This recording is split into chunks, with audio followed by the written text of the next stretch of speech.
Իրավաբանների և հոգեբանների միջազգային ասոցիացիայի կողմից ականավոր սպորտային մեկնաբան կոչմանն արժանացած Սուրեն Բաղդասարյանը երկար կատակում էր ասոցիացիայի նախագահի հետ, թե հատկապես որ իրավաբանական, թե հոգեբանական գործունեության համար են իրեն արժանացրել նման գնահատանքի։ Այս տարի պարզվում է հանրության 67 սիրված գործիչներից է։ Ասոցիացիայի ամենամյա մրցանակը իհարկե մասնագիտական է։ 2013-ին դրան արժանացան օրինակ Իրավաբանների միության նախագահ Արա Զորաբյանը, Արդարադատության նախարար Հրայր Թովմասյանը և այլ իրավապաշտպաններ ու փաստաբաններ։ Նախարարության չէր, նախարարին է, որը պայմանավորված էր նախարարության աշխատանքով, որպես ակտիվ քաղաքական գործիչ, երևի թե գնահատել են։ Բայց հանրությունը իր իրավունքներն ու շահերը ոչ միայն տարբեր ատյաններում պաշտպանողներին դեմքով գիտի, նրանց դերը հաճախ ավելի մեծ է, ասված խոսքը ավելի ազդեցիկ։ Շաբաթ լուսամուտները շատ նայվող եւ երկրորդ տարին ճանաչվում է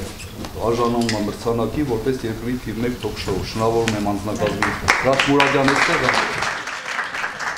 Սա եւս մեկ հնարավորություն է կիսաբաց լուսամուտներին առաջինը լինելով շարժվելու նաև առաջինը որպես 2014-ին։ Սա մեծ համաշնորհակալության մեծ հնարավորություն է եւ իհարկե պարտքի մեծ զգացողություն։ Իրավաբանների եւ հոգեբանների միջազգային ասոցիացիայի թիրախում գրեթե բոլոր ոլորտներն են, փոքր եւ մեծ, պաշտոնյա եւ հաղորդավար, այստեղ նշանակություն չունի։ Մարոզյանի կարծիքով այս մրցանակը կարծես յուրօրինակ վերահսկող լծակ լինի, մեկ առանձնահատկությամբ թերացողներին պատժել չի կարող, բայց արժանիների գործունեությունը հանրաճանաչ կդարձնի։ Չկա մեզ համար տարբերություն նախարար,